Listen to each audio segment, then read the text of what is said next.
c'est Charles Debuyer de chez Opus Nile. Bienvenue dans mon atelier et je vais te parler du Tundra. Le Tundra, c'est mon dernier modèle fait pour l'outdoor. Je t'explique le concept.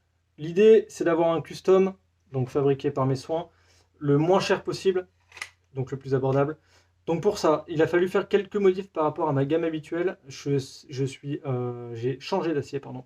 On est passé sur du 14C28N en 3 mm au lieu du N690 habituel.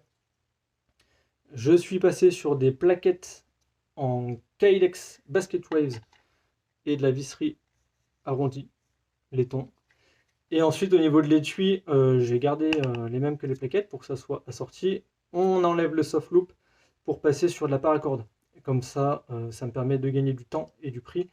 Et ensuite, j'ai enlevé la mallette Opus qui vient habituellement avec les customs, ce qui me permet d'avoir un prix vachement bas par rapport à d'habitude, tout en ayant une fabrication faite main dans l'atelier.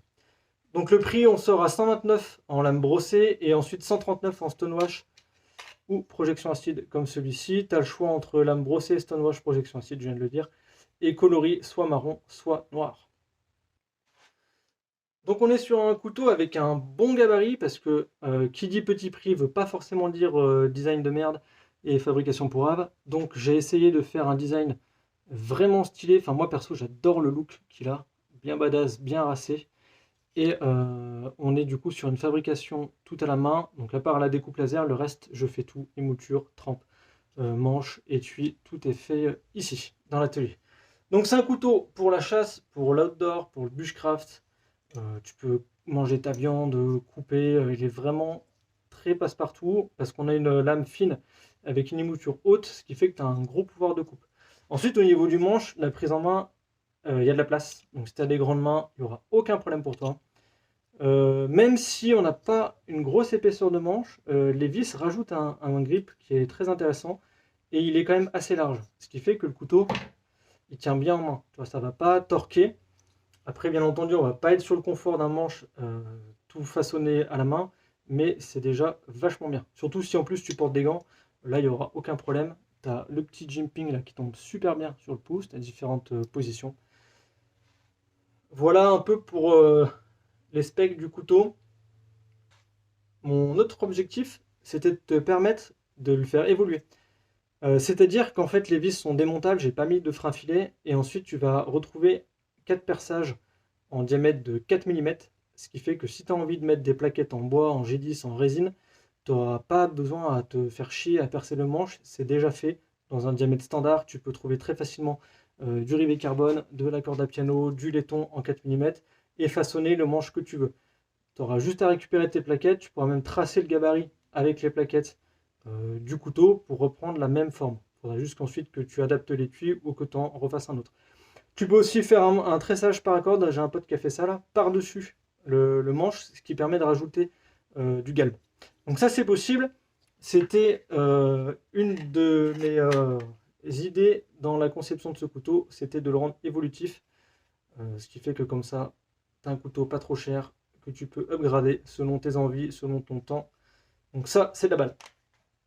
Maintenant on passe en dessous de la ceinture, parce que je vais te montrer comment on porte ce couteau. Donc tu vois, tu as une paracorde qui fait tout le tour. Alors j'ai fait exprès de lui faire tout le tour. Je pourrais très bien juste mettre ici et un nœud ici, mais comme ça au moins tu as de la longueur, ça te permet de faire un petit peu ce que tu veux pour le réglage. Pour régler la profondeur de l'étui, en fait, tu vas venir varier sur cette longueur là. Plus c'est long, plus ça va rentrer bas. Plus c'est court, plus ça va ressortir. Donc ensuite, tu auras juste à tirer, à refaire ton nœud, à couper. Voilà. Donc le port static line, malheureusement, il ne convient pas à tous les physiques. Si tu as un petit peu de ventre ou quoi, ça peut venir te gêner. Je te montre comment ça se porte. Voilà. Tu enlèves ta ceinture. Tu passes dedans. Comme ceci. Je te remonte vite fait. Tac. Donc là, le couteau, il pend. Et en fait, tu vas venir le coincer comme ceci à l'intérieur. Donc là, le t-shirt qui est un peu moulant, tu vois, on voit pas grand chose, sachant que je ne l'ai pas fait rentrer assez profond. L'autre avantage, c'est que comme ça va suivre la courbe de laine, tu peux quand même, pourras bouger, te baisser sans problème. Pour la sortie du couteau, ça sort tout seul. Si tu veux le porter en vertical, tu démontes la paracorde, tu la fais passer comme ça, comme ça. Tu mets la ceinture dedans. Voilà, comme ça, le couteau est en vertical. Donc c'est pour ça que j'ai laissé de la longueur, comme ça chacun peut l'adapter comme il veut. Autre possibilité, le port horizontal. Donc pareil, j'ai joué avec la paracorde pour pouvoir faire un tressage comme ça. Donc ensuite, il ne te reste plus qu'à passer la ceinture. Tac. À l'intérieur. Et comme ça, tu as ton port horizontal de l'espace. Donc bien entendu, l'étui est compatible avec tout ce qui est les tech lock, les moll lock, les soft loop et les ulti-clips. Donc si tu as envie de mettre une fixation traditionnelle dessus, c'est tout à fait possible. La vidéo est terminée, donc je t'ai présenté le Tundra que tu peux retrouver sur mon site. Je te remets le lien dans la description. Voilà, couteau entrée de gamme, on va dire que c'est un custom light au niveau du prix. Délai de fabrication assez rapide, un design très caractéristique, très racé. Un étui qui t'offre plein de possibilités de type de port en fonction de ce que tu veux faire. Donc voilà. Si cette vidéo t'a plu, n'hésite pas à mettre un like, un commentaire, et tu peux aussi t'abonner à la chaîne YouTube et me retrouver sur mes différents réseaux sociaux. Sur ce, je te dis à plus.